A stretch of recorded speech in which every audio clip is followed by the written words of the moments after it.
తప్పు. ఎందుకంటే 100% తప్పే ఉంది. ఇప్పుడు మహారాష్ట్రలో కూటమిగా నెగ్గారు కానీ మహారాష్ట్ర అంటే ఒకటి బీజేపీ ప్రధాని మోదీ మాన్యా ఉంది అన్నప్పుడు సింగిల్ గా కదా రావాల్సింది.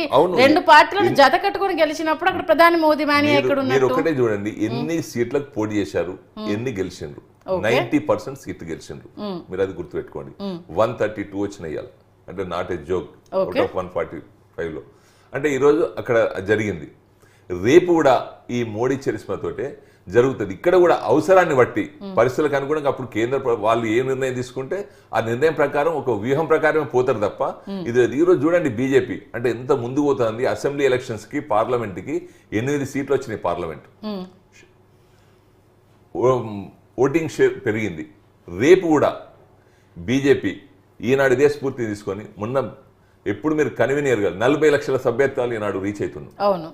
ఒకప్పుడు ఉదాహరణకు మా మంత్రిని చూసుకుందాం, 5-10 వేలు గాంధీ అలా 40,000 సభ్యత్వానికి మేము రీచ్ అయినాం. ఎందుకంటే అక్కడ బీజేపీ అనేది చాలా లీస్ట్ లో ఉంటుంది. తెలంగాణలో కొన్ని ఏరియాలో కొన్ని కాన్స్టిట్యున్సీలో అసలు బీజేపీ వైపు చూసే వాళ్ళు చాలా తక్కువ ఉంటారు. ఇప్పుడు మీరు అన్నట్టు సభ్యత్వం విషయంలో చాలా పుంజుకుంది, దాన్ని యాక్సెప్ట్ చేయదలిచింది. కాకపోతే మహారాష్ట్ర ఎలక్షన్స్ ని తెలంగాణ బీజేపీ ఎందుకు అంత సెలబ్రేట్ చేసుకుంటుంది? కారణం ఏంటి అసలు? అంటే రేపు ఇక్కడ రాబోయే కాలం మాదే గనక, ప్రభుత్వం మేమే ఏర్పాటు చేస్తాం గనక, డబుల్ ఇంజన్ సర్కార్ ఇక్కడ ఉంటది గనక దీని పక్కపడి 4 ఇయర్స్ ఉంది కదా. 4 ఇయర్స్ అంటే ఏముంది, మీరు రేపు జమ్లీ వచ్చినాయి అనుకోండి, బిఫోర్ వస్తుంది కదా. ఈ ప్రభుత్వం ఎన్ని రోజులు ఉంటుందో కూడా తెలియదు. ఎందుకంటే మేమే కూలగొట్టము, వాళ్ళే కూలగొట్టుకుంటారు. ఎందుకంటే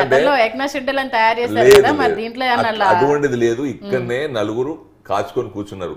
ఒక పక్క బట్టి గారు, ఒక పక్క ఉత్తమ్ గారు, ఒక పక్క పొంగులేటి, ఇంకో పక్క ఇంకోరు కాచుకొని చూసుకున్నారు. ఇది ఎప్పుడు ఊడిపోయే కుర్చీ కాబట్టి ఎప్పుడు పోతే ప్రజలు వాళ్ళు ఊడిపోతే ఎలక్షన్ దీంట్లో ఒకరికి మీ బీజేపీ సపోర్ట్ ఫండింగ్ ఇస్తుంది కాబట్టి షిండే లాగా ఒకరిని లాగేసి కూలగొట్టే ప్రయత్నం చేస్తున్నట్టు గతంలో వార్తలు వచ్చాయి. ఇప్పుడైందే పొగరాదు కదా. షిండే గారు కూడా అక్కడ చూడండి, శివసేన బాల్ ఠాకరే గారు ఆయన బై బర్త్ పుట్టినప్పటి నుంచి కాంగ్రెస్ కు వ్యతిరేకి.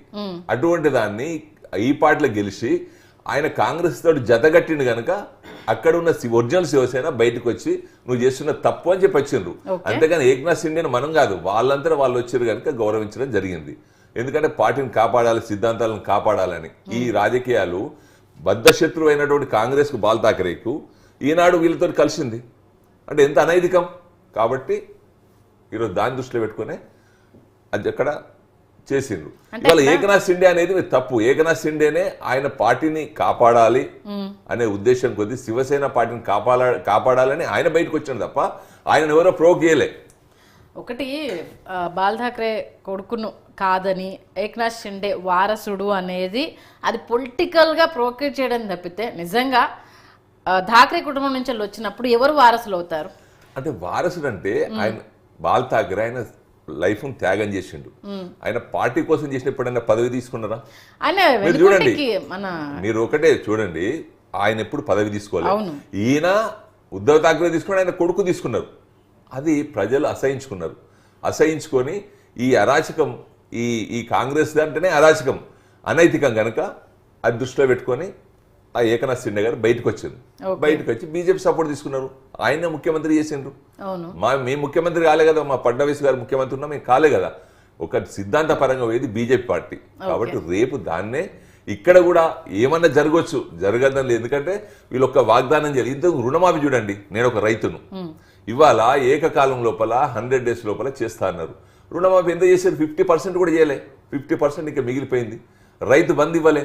ఇలా రైతుకు దేశానికి పట్టుకోమా రైతు అంటావు, రైతుకి ఇవాళ పెట్టుబడి సాయం ఎంత ఉపయోగపడుతుంది? నువ్వు ఇవాళ ఇవాళ రైతులు ఎంత అంగోలిస్తూ ఉన్నారు, అది గుర్తుపెట్టుకోవాలి. ఇట్లా అన్ని అనేక 420 వాగ్దానాలు, 6 గ్యారంటీలలో ఏది జరగలే. ఆ బస్సుది కూడా ఫెయిల్యూరే, ఈ రుణమాఫీ ఫెయిల్యూరే. ఏ ఒక్క స్కీమ్ సక్సెస్ అయింది? ఇవాళ ఒక్కరు కాదు ముఖ్యమంత్రి, రాష్ట్రంలో 5-6 ముఖ్యమంత్రులు నడుపుతా ఉన్నారు ఈ రాష్ట్రాన్ని. ఓకే, అంటే మొత్తానికైతే అక్కడ గెలిచిన ఆ ఊపు ఉత్సాహం తెలంగాణ మీద ఎఫెక్ట్ చూపించబోతున్నారు. బట్ ఇక్కడ మీరు అర్థం చేసుకోవాల్సిన ఒక పాయింట్ ఏంటంటే అక్కడ ఏకతాటిపైకి వచ్చి పార్టీ గెలుపు కోసం నాయకులంతా కలిసి పనిచేశారు. బట్ బీజేపీలో లుకలుకలు ఉన్నాయి, ఏకతాటిపైకి రాకపోవడమే బీజేపీకి పెద్ద మైనస్. అది ఇప్పుడు కాదు, ప్రతిసారి ప్రూవ్ అవుతూనే ఉంది. రాష్ట్ర అధ్యక్షుడిని ఎన్నుకోలేదు ఇప్పటి వరకు, దానికి సంబంధించి పార్టీని దిశ చేసే వాళ్ళు లేరు, మాకు మేమే లీడర్లం అనుకుంటూ పోటీ పడే వాళ్ళు ఎక్కువ ఉన్నారు. కాబట్టి తెలంగాణలో బీజేపీ పుంజుకోవడం కష్టము, అక్కడికి వచ్చినంత ఏకతాటిపైకి ఇక్కడికి రావడం కష్టము అనేసి అంటున్నారు. ఏమంటారు? మా పార్టీ క్రమశిక్షణ గల పార్టీ. మోడీ గారు, అమిత్ షా గారు రేపు ఈ ఎలక్షన్స్ అయిపోయినాయి కదా, రేపు నెక్స్ట్ దృష్టి అంతా కూడా ఈ సౌత్ ఇండియా మీదే ఉంటుంది. ఇప్పటికే మీరు ఊహించరు 40 లక్షల సభ్యతలు అయితే అని మేము కూడా ఊహించలే. ప్రజలంతా చైతన్యంతో ముందుకు వస్తూ ఉన్నారు. రేపు దీన్ని ఖచ్చితంగా బలోపేతం చేస్తారు. రేపు జనవరిలో, ఫిబ్రవరిలో రేపు రాష్ట్ర అధ్యక్షుని ఎన్నిక ఉంటుంది, తర్వాత జిల్లా అధ్యక్షుడు ఎన్నిక ఉంటుంది, పదాధికారుల ఎన్నిక ఉంటుంది. ఒక సిస్టమేటిక్గా నడిచి ఒక కొత్త ఉత్తేజాన్ని తీసుకొని మా మోడీ గారు, మా అమిత్ షా గారు, మా నడ్డా గారు ఇట్లా ఒక గీత గీస్తే కింది నాయకత్వం ఎవ్వరు కూడా ఒక్కరు కూడా దాన్ని వ్యతిరేకించరు. 100% క్రమశిక్షణగా పనిచేయాల్సిందే. పార్టీ ఫస్ట్ మా దాంట్లో కనుక నేషన్ ఫస్ట్, పార్టీ సెకండ్. కాబట్టి డెఫినెట్లీ ఈ పద్ధతులనే పోతారు, కలిసికట్టుగానే ఉంటారు. ఎవరికేం గ్రూపులు లేవు. అది మొన్నటి వరకు ఈ ఎలక్షన్ల మీద దృష్టి ఉండే. ఇప్పుడు మాత్రం రేపు కమింగ్ డేస్లో 100% సౌత్ ఇండియాలో బాగా వేసి తీరుతాం, కలిసికట్టుగా పనిచేస్తాం. ఈ మహారాష్ట్ర స్ఫూర్తిని తీసుకొని పనిచేస్తాం. ఆల్రెడీ ఫెయిల్ అయిపోయింది, కర్ణాటకలో ఫెయిల్ అయింది, ఇక్కడ ఫెయిల్ అయింది.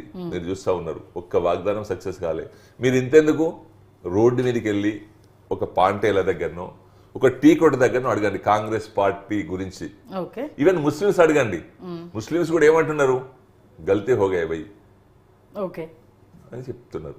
కాబట్టి డెఫినెట్లీ ప్రజల మార్పు వచ్చినాక దాన్ని ఎవరు ఆపలేరు. అబద్ధాల మీద ఎక్కువ రోజులు ఎవరు కూడా ప్రయాణం చేయలేరు. అంటే బీజేపీ బీఆర్ఎస్ ఒక్కటి కాబట్టి రాబోయే రోజుల్లో వీళ్ళిద్దరూ చీకటి ఒప్పందాలు చేసుకొని రాష్ట్రాన్ని అధోగతి పాలు చేయాలని చూస్తున్నారు. అది ఇప్పుడు మహారాష్ట్రలో బీజేపీ గెలిస్తే ఇటు బీఆర్ఎస్ సంబరాలు చేసుకోవడం ఏంటి, ఇక్కడ తెలియట్లేదు, ఇలా చీకటి ఒప్పందాలు బాహాటంగానే కనిపిస్తుంది కదా అంటూ కాంగ్రెస్ నేతలు కామెంట్స్ చేస్తున్నారు.